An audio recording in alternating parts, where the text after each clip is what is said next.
Hello and welcome to the hybrid panel. So for those of you who've experimented with virtual, or perhaps you just want to go back to normal, whatever that means, I've brought in three of my friends and experts.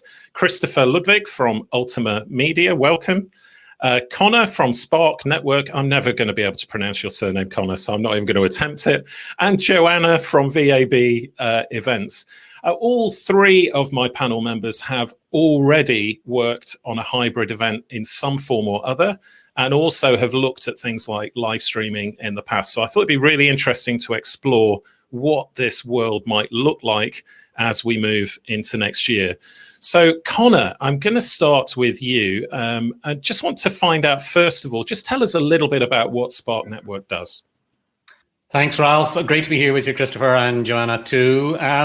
Look, in a nutshell, Spark Network creates online content, so podcasts, videos, and editorial, and our own in-house events. So we also Sparkify third-party events. So if you have an event that needs a bit of out-of-the-box put in it, that's one of the things that we're great at. I think in terms of our own content and events, we support and grow communities that are driving positive change through disruption, and we're very much about bringing very diverse types of people together, and in the future, as we evolve, to bring different industries together to help create, I suppose, a melting pot of ideas that leads to progress. Well, we've made a little show reel for you, Connor, so let's take a look. Two things now, all I care about. Well, three. One is passion and purpose. There's no passion and no purpose, I don't touch it. I can't be around it. From now on, I'm living for my legacy and not my resume. 3 missions, I believe, in the space shuttle mission, 84, 88, and 1990, right? And can you tell us a little bit about what you were doing, what the purpose of the mission, and what the experience was like being in space? I'm Nick Harcourt, and I got 3 of my very good friends here. Miko, I got my mate Camilo Lara, who is also known as Mexican Institute of Sound, and he's in Mexico City. And then I've got Fran Healy from the band Travis.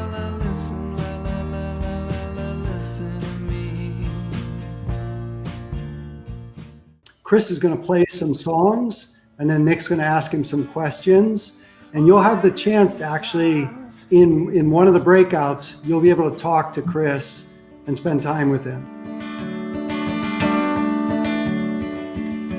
We see the music move you as you lay your burden down. We feel the music grip you as your heart is soaked in sound. Welcome to Stone Park Cafe here in Brooklyn. I think you're going to enjoy this. It's definitely a bartender's cocktail. Sláinte to Connor and Angela, and sláinte to all of you. I hope you successfully made your own perfect Sazerac.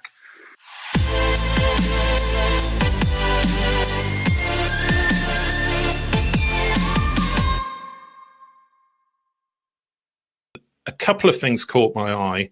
One was the concept of everybody being sent something before the event. So these are quite, I think, relatively high value individuals, however you want to term that, but people that require higher touch, that perhaps are quite influential.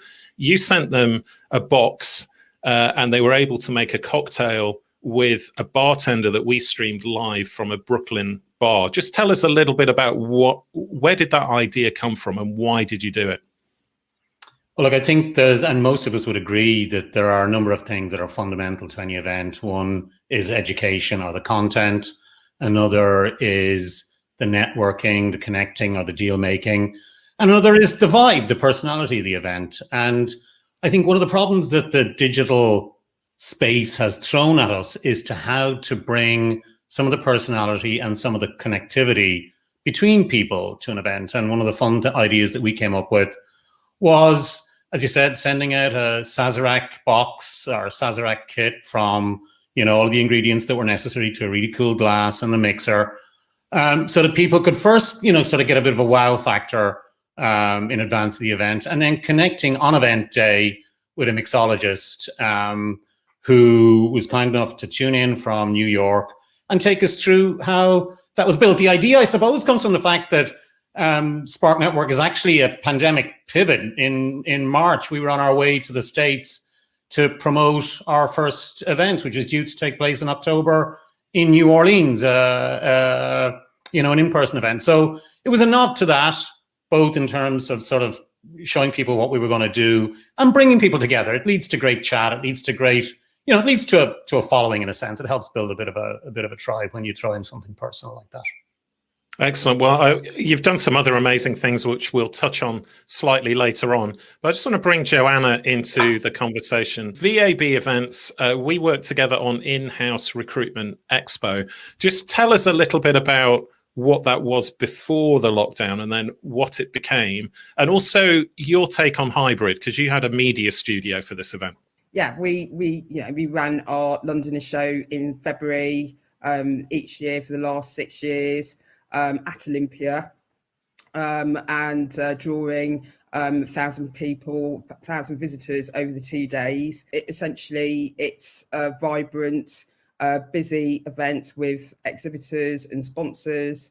We were able to say hi to each other, to hug each other, and high five each other, and all those amazing things you can do in a normal circumstances. I wanted to ask you about hybrid because right from the start, you were adamant you were going to have a host, you were going to have a studio. Why, for example, didn't you do everything virtually like we're doing it now? What was the thought process? It all led back to the thinking of, let's see if we can deliver this in a TV show format. That was the pivotal decision. And once that decision was made, we are going to need a media studio to deliver all the nuts and bolts of what we want to include in the VE. So we wanted a host, we wanted a presenter to anchor the broadcast, we wanted polls, we wanted interviews, we wanted to include the speakers, obviously the content, but we needed to schedule that smartly through the day. And so you needed a space that you could, do that in. And it's obvious to us was that we'd need a media studio because we had a cameraman would need a cameraman to broadcast in the space to film our host. The rest of the team would need to be able to manage all the virtual aspects of the event. So that's the sponsors and the visitors. And also we needed to engage with our remote digital production team. I'll give you a wave, yeah. So we needed to do that. And, well, we're going to talk about communication in a second, but I do just want to bring... No, I'm not going to tell you off at all. No, but we're going to talk about some of the issues in running a hybrid. But let me bring Chris in first. Thanks very much, Joanna. So Chris, first of all, welcome. I think you, I don't know, Connor's events are pretty out there and cool as well. But you run some very interesting events, things like car design dialogues, where you're going into literally the design studio. You're looking at concept cars from some of the biggest names in the industry. How have things changed for you during this past 6 months to a year? Yeah, well, first, thanks, Ralph. And again, thanks. Great to be on a panel here. And it's so interesting to hear what the others were saying. I mean, it's interesting you raise car design dialogues because, in fact, that is itself a pandemic disruption, innovation.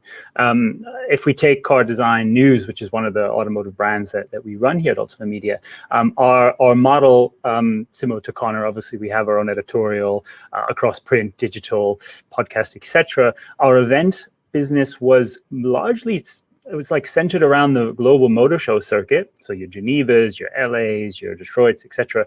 Networking, sometimes conferences in and around them. So the product, if you like, was already on display. That's kind of the nature of the show, and the world comes to it. Obviously, I mean, we can have a whole separate conversation about motor shows and what might happen with them in future, but clearly they were severely disrupted, and our ability to deliver anything like that with it. We pivoted pretty quickly to things like live stream webinars, where we were kind of broadcasting weekly in a kind of very much do it at home, do it yourself kind of manner. But when we got to the concept of a digital event specifically for Car Design News, we did feel we needed to offer our audience more. The design community without having to state the obvious, cares a lot about the visuals, about the product itself. A lot of that is created digitally, but the feeling, touching, seeing the product is still so important. We still wanted to deliver that even in a digital format, and so we actually created the design dialogue format in which we follow, if you like, virtually the car makers into their studio, where they'll do live design reviews of the product themselves, or in fact we interview them in the context of the studio with the concepts nearby. Just being able in some cases to look and touch and feel and point.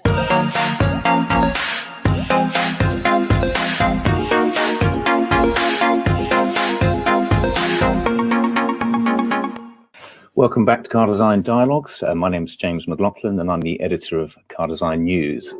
You can see on the car behind here that on the rear we have the vertical lights, and then it kind of crosses over and drops down. And on the front you can see the Thor's hammer on the front of the car. So this is the interior of the 360C concept. It's actually a bed.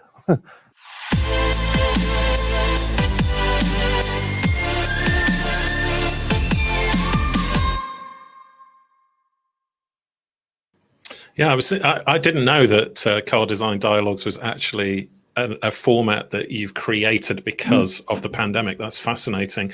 I mean, you're sat there with a green screen behind you. What has been your experience of, I mean, you also built a small media presenter studio in your office. What's that experience been like? Yeah, and as I sort of mentioned, so when we were disrupted, like everyone back in March, and we kind of quickly jumped on this sort of almost like a weekly schedule of webinars and live streams and stuff. And if I look back at those early ones, I mean, they were really grainy with a webcam off my laptop, which is quite damaged, if I'm honest. But it was what we had and what we were using. My bookshelf in the background, like every pretentious journalist in the world and stuff like that. So that served its purpose in March and April, and I don't think we got too many complaints for it. But we did want to move forward.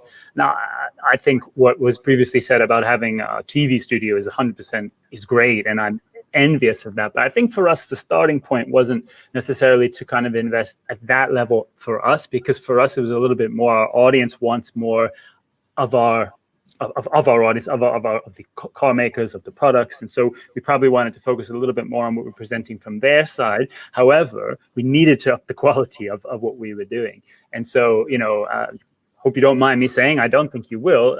Thanks to some of your help, Ralph, we were able to, to construct a pretty simple but effective little studio with much better, higher webcam, with a good green screen, understanding how the key technology works with a light and mic, and it didn't take much. I mean, it was a kind of a couple £100 pounds. We convert that to dollar, right? $700-800 kind of investment. And do a few of those, where at least we can get our staff doing things in a way that looks more presentable. And yeah, this is a little shout out behind me to the Car Design Dialogue event happening, in December as well, and a series coming up next year. We do want to look at other opportunities for TV studios, whether that's working with external partners to do that, or maybe even in future building more of our own. But again, this as another version of do it yourself worked really well for us and took us to that next level, I think. Fantastic. Well, I'm going to bring everybody in here because I'm going to ask the question about hybrid. That's the name of this panel. So maybe I'll start with you, Connor. What does hybrid really mean to you? Because it's kind of all things to all men, really, isn't it? It is, Ralph, and you know what? I hope I give an answer that's not too broad. I mean, hybrid for me starts with the education side of things and the human side. So we won't do an event that is just about the topic at hand. It will involve other things that we're passionate about, whether that's food, art, music, sport, whatever it is. So there's an element of hybrid there. I think then there's the tangible experience. We talked briefly about the cocktail experience. Obviously, the cocktail kit, you can't do it at every event, but you can do things that are simple and bring people together. We have an event next week where we're doing a wine tasting. It's a hell of a lot easier. We can do it with more people. Bring in a sommelier to discuss the wine is something we're doing. But you can do something as simple as getting people to engage with the local restaurants and order from those restaurants that are actually struggling right now during break time. So that's something that we've done in the past. It really just helps kind of create a connection between, the virtual life and the real life. Well, and by the way, I love some of the things that you've done, because you almost deliberately go against the grain. So I mean, I've been in conversations at Spark events where it's been about, for instance, I remember a guy from Hawaii talking about the I guess the native people, the impact of tourism, things like that, alongside something about fintech. And I think that was the one with the cocktail as well. So you deliberately kind of mix stuff up to get people thinking. It is, and it's so our first event, our first recent event was about asset management and financial advice. But at the very heart of that was our LA DJ tastemaker, a New York City chef, a UK-based guru on the power of clarity of mind, and an American financial advisor / crypto nut who's also a powerhouse for social justice. So again, we all have fatigue. We all need to be entertained and challenged, and I suppose pushed out of our comfort zone a little bit. So, but that element of hybrid for us, where you bring an audience to talk and think about a specific topic, but where they're inspired by something completely different, I think is fundamental for us. I mean, and this sort of comes to the next step of hybrid for us, where we've started to introduce live performances to the event. We just had Chris Pierce, who's an up-and-coming artist. In fact, he's a musician's musician, probably somebody that most of us hadn't heard of or haven't heard of. And when you hear him singing his American Silence for the first time, broadcast from Hotel Cafe in LA, that's moving, so that element of hybrid, where you're bringing something live to an event, something different to an event, I think is, again, it's at the heart of what we do. It's fundamental to our DNA. Joanna, you talked about this TV-like experience. What was the reaction to what you were doing? And I know you're planning events, I think, from February onwards. Are you going with the same kind of hybrid, or are you going to push a little bit more? Are you doing other things? We are pushing it a little bit more. I mean, that was a one-day event with a replay day, networking for visitors. The next one's going to be 2 days and another replay day. But the reaction, just going back to firstly the reaction to the event, the day after the event, we were receiving emails from attendees saying, wow, that was really innovative and, just really engaging. All the speakers were great. And for London, we are going to a bigger media studio. It's interesting because for us on the AV side, or anybody who's kind of worked on TV programs, you are all becoming more like a TV production. So you've got a floor manager, communication is really important. The person who's telling you to be quiet, who's actually got access to the environment. All of these things are quite normal when you're filming. But that's a long way from kind of an in-person event where, frankly, the guy in the black T-shirt was just at the back of the room, and you went and spoke to him at the break and said, can you put this slide on, mate? Yeah, thank you. Suddenly, it's kind of it's a change, isn't it? You're becoming a bit more of a media company than perhaps you were. Yeah, we give it more 360, definitely. Content, drawing visitors back through the year. What does hybrid mean? It's a bridge. I haven't looked up the absolute definition of hybrid, but for me, it's a bridge between VE, virtual events, and live events. But it's an exciting time. I think it's exciting. I think it's, perhaps once in a lifetime. It's happened out of a time that perhaps we wouldn't have wanted. We'd all love to just have it on, rolling on, and our events and everything going as how it was. But every industry goes through a moment of change and transition, and I think it was our time. And we just got to grasp the opportunity, rise to the challenge. Fantastic. I mean, great words there, I think, for everybody watching. Christopher, I wanted to ask you, when you think of hybrid, I mean, you were doing live streaming before actually this happened. You've told us that you've created this new format. What does hybrid mean to you, and what does the future look like? Yeah, I mean, I agree wholeheartedly with Joanna and what Connor said as well. I mean, certainly from the point of view of always on, always connected, which, you know, is a logo or slogan that we've stolen, if you like, and using for the sort of spotlight pages, we're calling it, which brings together the digital event on-demand content together with other digital editions, podcasts, other things that we're doing into one place. So that sort of focus on the hub is for us really, really essential. I think for us previously, although as you mentioned, we were doing live stream, we broadcasted a number of our automotive logistics conferences from around the world. And you know, I think they looked good. It was a nice thing to do. So we can maybe call ourselves a little bit ahead of our time, but we lacked a real, I would say, digital strategy to go with that in terms of how we were using the content afterwards and how we were potentially breaking it up. You know, it was more like just putting it out there or maybe having a link somewhere and things, and it wasn't quite as joined up to the other things we were doing. And I think that's really the kind of key thing for us. We're in a media business. We're in kind of two businesses which were severely disrupted even before the pandemic. So, you know, obviously we had print products which were on the decline. We had, you know, obviously struggling to convert to digital media in some parts of our business. And the automotive industry has its own disruptions to deal with. Events were for us the kind of lifeline for many years. They were the thing that we turned to and we kind of, you know, were our bread and butter. And I think, you know, I see those still playing a key role in the future, but we were probably too much drop into a market, you know, put on an event and sort of leave. Although we had some content around it, it definitely wasn't all speaking to the audience and communities there. It wasn't building them up and sustaining that in a way that now this virtual format's, you know, forcing us to do, not just with our events, but also with our other content. We're making them all speak to one another, reflect on one another, build off and things like that. And in the future, regardless of what format exactly we use for hybrid, because we can see a number of different ways for that, I think that aspect will and needs to continue. So we're creating kind of research reports that are then influencing our events or coming out of our events and things like that. Obviously, articles, interviews, TV-like programs and other things like that.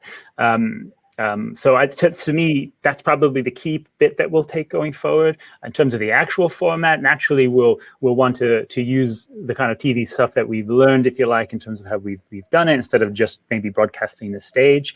I think there's also scope, of course, to use the kind of networking tools which come from the digital side. You know, some of the kind of matchmaking aspects, some of the ways to organize meetings, which we didn't have in our physical events before. We just let it happen organically, partly because we were probably afraid or didn't understand the technology to introduce in. So bringing aspects like that in will be interesting. And I love the stuff that Connor's doing. I mean, I would love to be able to add more elements of that, of bringing stuff of that to life alongside the business conversations that we're having, because our live events depended on an experience, you know, a great dinner, a great sort of speaker coming in, a while, some memory that lasted. And we want that equally to reverberate in the digital space and in the hybrid space as we go forward. Fantastic. Well, that's all we've got time for on this panel. First of all, I'd like to just summarize some of the things you said. So if you want to talk to Christopher, Connor, or Joanna, they are all registered on the Brella platform, so you can contact them through that. I think there's been Joanna, just some of your words there about it being our time to innovate, to change, to try something new. And I guess not to be afraid of it, because you've got to change. Like that's got to happen if you want to survive. I thought was really interesting. Christopher, I think your points, and also, you know, that new format for me, when I saw, I mean, I'll name the brand. You were interviewing Volvo in their design studio, and it was just a whole other level of experience. I think you hit the nail on the head there. I remember things like that.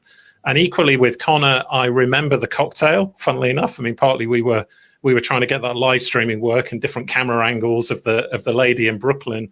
but also it was kind of cool. I will point out he didn't send me a box, so I still don't know how to make a Sazerac. You know, when I come to Spain, you can show me. But you also had, I mean, one thing we didn't even talk about because we didn't have time. You managed to get an astronaut to come and speak at one of your events as well. So I think there's an aspect of some of these people that, I don't know, maybe you wouldn't have got to speak before because they were busy or they didn't want to fly to where your event was. Suddenly they're available. And so it's not just about bigger reach with more people looking at your event. It's also you can get more talent, you can be more creative. But that's all we've got time for. We're now going to go to a break. Don't forget to look Umbrella for any meetings, because you don't want to be that person who didn't turn up for a meeting, do you? I mean, that's kind of the point of Umbrella. But all that remains for me is to thank Joanna, Connor, and Christopher. Thank you very much for talking to us about hybrid. Thank you. Thank you. Great to be here. Thanks.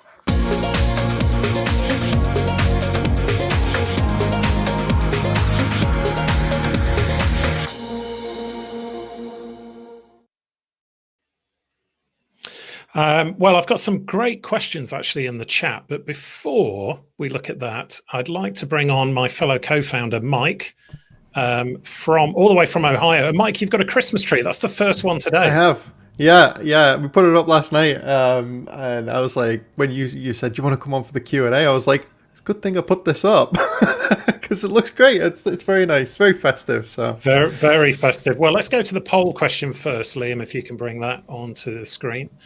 So we asked, when do you think you'll run your next hybrid event? And the winner is Q3.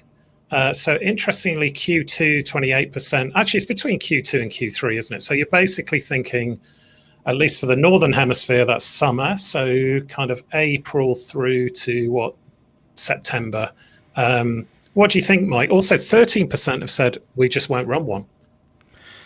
I mean, I think those that say they're not going to run one have probably experienced now virtual. We can see them changing, which is great. I think they've experienced what the power of virtual is, and they've probably gone, we don't really need to anymore. It's interesting. I mean, Q2's just jumped to the top now over Q3. Q1 is interesting. I think people are so unsure about kind of where COVID will be at that point that I don't want to see anyone not do an event. But yeah, I think Q1 might still be a little risky. Well, we've got a question from the audience, and it's a good one. So, Faid Ali Akmal, I hope I pronounced your name right. You always get a Brit butchering names, don't you, these conferences? Have you noticed?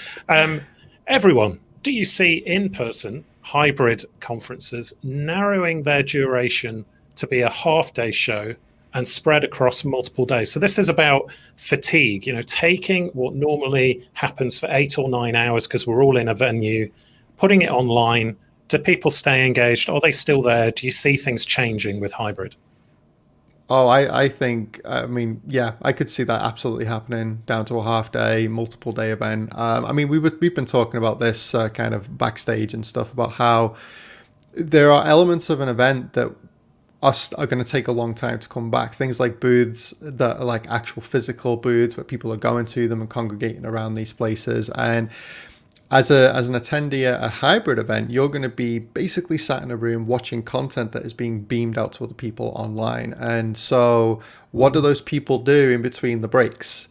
Are they on the apps on their phone? Are they on their laptops networking? So I think having the event broken up, maybe it's still a full day, but it's half in the room and then the rest of it takes place as a networking forum online where everyone can disband at the end, like midday, and then go about doing their event that way. I think that's probably how it will go. One of our clients, we've been doing these real event producer segments, and they said that they don't really see hybrid as its own thing. They don't see live becoming virtual and that's your hybrid. It is its own little animal. So we are going to need to think about it differently.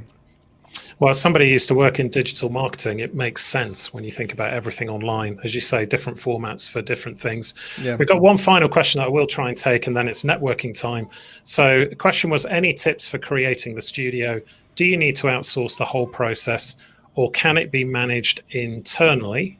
I'm going to just take a quick stab at that if I can, Mike. Yeah. YouTube is your friend. So if you're thinking, how do I light myself properly? How do I get a green screen working? You can do it really cheaply on Amazon and, get a good light. I mean, I'm using mostly gaming tech here. You can also talk to somebody who knows what they're doing.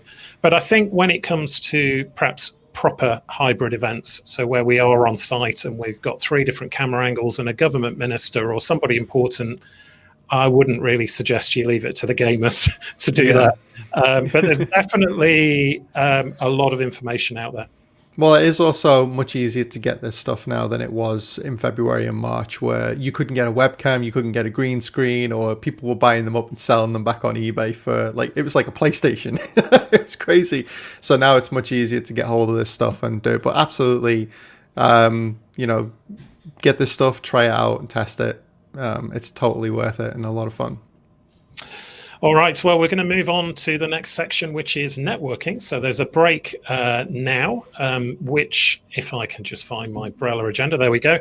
So some of you were asking earlier, can we get hold of the presentations and the videos? The videos, yes, they'll all be put back into the schedule on demand.